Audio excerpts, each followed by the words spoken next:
수도권 1극 체제를 넘어서 전국을 고르게 키우겠다는 게 현 정부의 핵심 국정 기조입니다. 이를 위해서 이른바 5극 3특, 그러니까 이 기존 시도의 경계를 넘어서 전국을 초광역 체제로 재편하는 구상을 내놨는데요. 이 같은 흐름 속에서 대전과 충남의 행정통합 논의도 속도를 내고 있는데 이 교육계에선 우려의 목소리가 큽니다. 먼저 영상 보고 이 취재기자 현장 전문가와 차례로 짚어보겠습니다.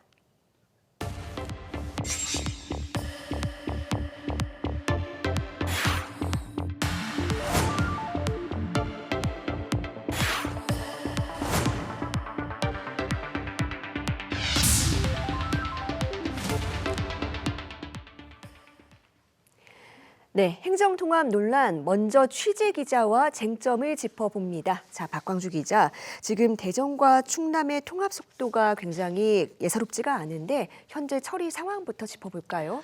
예, 지금 야당이 발의한 특별법에 이어서요. 여당도 설 전 처리를 목표로 이 새 법안을 준비하고 있습니다.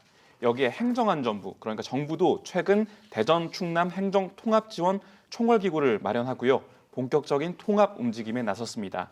오는 6월 치러지는 지방선거에서 통합단체장을 뽑고 7월에는 통합시를 출범하겠다는 일정입니다. 대전 충남의 경우에는 교육감들을 비롯한 지역 교육계에서는 우려의 목소리를 내고 있는데요.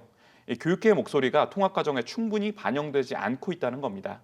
대전의 설동우 교육감은 교육재정 확보와 권한 이양 같은 교육자치를 위한 교육 특례 필요하다고 강조하고 있고요.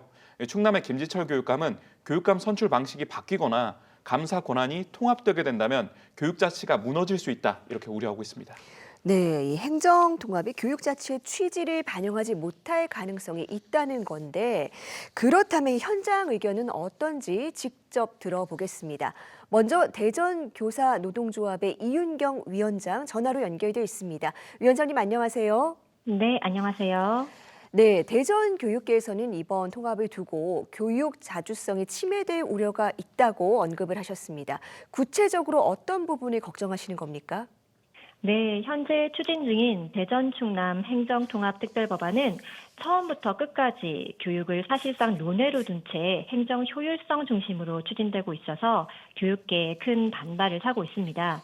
이 교육은 헌법이 보장하는 자주성과 정치적 중립성이 무엇보다 중요한 영역인데 이번 법안은 그 기본 원칙을 심각하게 흔들 수 있는 내용들을 담고 있습니다. 지난 10월 발의된 특별 법안을 좀 살펴보자면 제54조 교육감 선출 방식에 관한 특례 조항에서 교육감 선거 방식을 직선제가 아닌 간선제나 런닝메이트제 등 다른 방식으로 변경할 수 있도록 여지를 남기고 있습니다. 이는 헌법과 지방교육자치법이 보장해온 교육감 직선제 원칙을 훼손하는 것이고 교육이 정치 상황이나 권력 구도에 따라 바뀔 수 있는 위험한 여지를 두는 조항입니다. 또한 제72조 자치감사계획 조항을 보면 통합시장에게 포괄적인 감사권을 갖게 하고 있습니다. 이는 통합시장이 교육청 감사권까지 가질 수 있어서 매우 위험한데요. 이 특별 법안은 교육행정의 독립성과 중립성을 훼손하고 감사가 교육 개선이 아니라 통제의 수단으로 작동할 가능성을 높인다는 점에서 큰 우려가 있습니다. 네, 여기에 더해서 이 행정 통합으로 인해서 인사 이동이라든지 거주지의 불확실성이 커질 수도 있다. 이런 현실적인 측면에서의 고민도 있으신 것 같습니다. 네, 그렇습니다. 이미 우리는 과거의 경험을 통해서 같은 문제를 겪었는데요.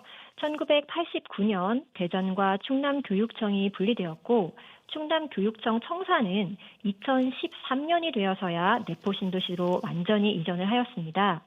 이 과정에서 많은 교직원들이 장기간에 걸쳐서 원치 않는 근무지 이동을 하면서 주거 이전과 가족 분리, 자녀 교육 문제 등으로 생활상의 혼란을 겪은 바가 있습니다. 또한 행정통합이 추진될 경우 교육청 조직 개편, 기관 이전, 또 인사기준 변경 등이 뒤따를 수밖에 없는데 이에 대한 명확한 원칙이나 대책은 지금 전혀 없는 상태이고 무엇보다 그 과정을 논의하기 위한 협의체에 교육계 쪽은 포함되지 않아서 문제가 크다고 볼 수 있습니다. 네, 지금 행정 통합이 굉장히 속도전 양상으로 추진이 되고 있는데 교육계 입장이 반영될 기회가 없다라고 지적을 해주셨습니다. 그렇다면 이 교육계 입장에서 이 통합 논의 과정에서 놓치지 말고 진행했으면 하는 사안 어떤 것들이 있겠습니까? 네, 대전 충남 행정통합 특별법안이 논의되는 과정에서 이 교육의 직접 당사자인 교사와 교육 공무원, 학생과 학부모 그 누구의 의견도 묻지 않은 채 진행되고 있다는 점이 매우 유감입니다. 공식적인 의견 수렴 절차와 공개적 논의의 장이 반드시 마련되어져야 하고 이 통합 논의를 위한 협의체에도 교육 주체들이 당연히 구성원으로 참여를 해야 합니다. 또한 제도 논의와 함께 현장에서 실제로 영향을 받는 교직원들의 권리와 생활을 보호하는 구체적인 장치가 함께 논의되어야 하는데요. 행정통합 과정에서 발생할 수 있는 교직원들의 주거 및 생활 안전 대책, 기존의 인사교류 원칙과 전보 기준을 훼손하지 않겠다는 명확한 보장, 또 장거리 이동이나 사실상의 이주가 발생하지 않도록 하는 최소한의 보호 원칙이 분명히 제시되어야 할 것입니다. 이 행정의 효율성, 규모의 논리보다는 교육의 자주성이나 전문성을 어떻게 지킬 것이냐에 대한 원칙이 먼저 제시되어야 할 것입니다. 네, 말씀 감사합니다. 이번엔 충남으로 가보겠습니다. 충남교사노조 최재영 위원장 연결해 봅니다. 위원장님 안녕하세요.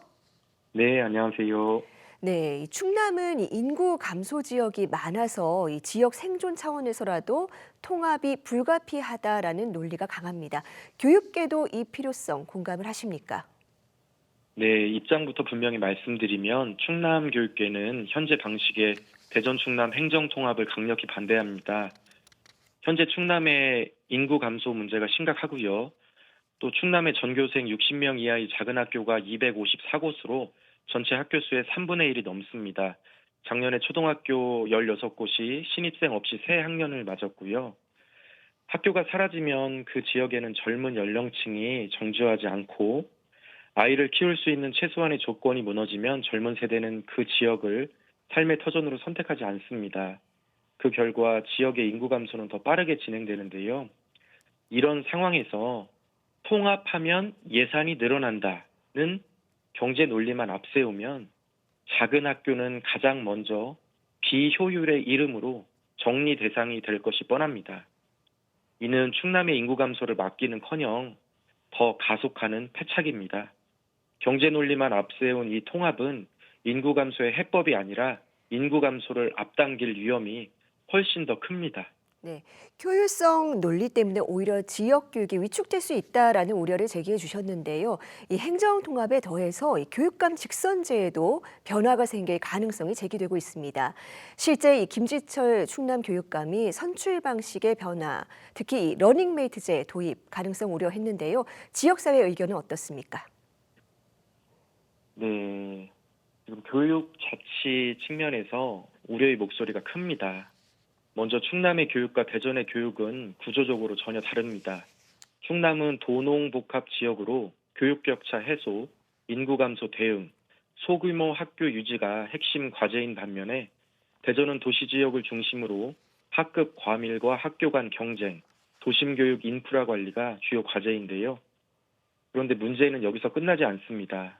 첫째, 이런 통합이 되면 교육이 광역 행정체계의 한 부분으로 흡수돼서 교육정책이 현장 필요보다 행정 효율과 정치 일정에 종속될 가능성이 큽니다. 둘째, 통합하면 예산이 늘어난다는 논리가 앞서면 교육 예산이 현장 중심이 아니라 광역 배분 기준으로 결정돼 충남의 농촌 소규모 학교에 불리해질 수 있습니다. 셋째, 특별시장이 임명한 감사 기구가 교육청을 감사하는 구조로 갈 경우 감사가 점검이 아니라 통제 수달이 되면서 학교 현장은 수업보다 대응에 매달릴 위험이 커집니다. 넷째, 통합 이후 선출 구조 변화가 거론되면 교육감의 독립성과 지역교육의 목소리가 약화될 수 있습니다. 교육 자치는 반드시 지켜야 할 가치이고 지금 방식의 통합은 교육을 행정과 정치의 하위 영역으로 밀어내는 방향으로 가고 있다고 생각합니다. 네, 이 지역 발전을 위한 통합이라는 대의에는 이견이 없겠지만 이 과정에서 아이들의 학습권과 교육의 자주성마저 희생되어서는 안 되겠죠. 이 행정의 속도 전보다 이 교육의 백년 대계를 살피는 지혜가 필요해 보입니다. 위원장님, 오늘 말씀은 시간 관계상 여기까지 들어야 될 것 같습니다. 고맙습니다.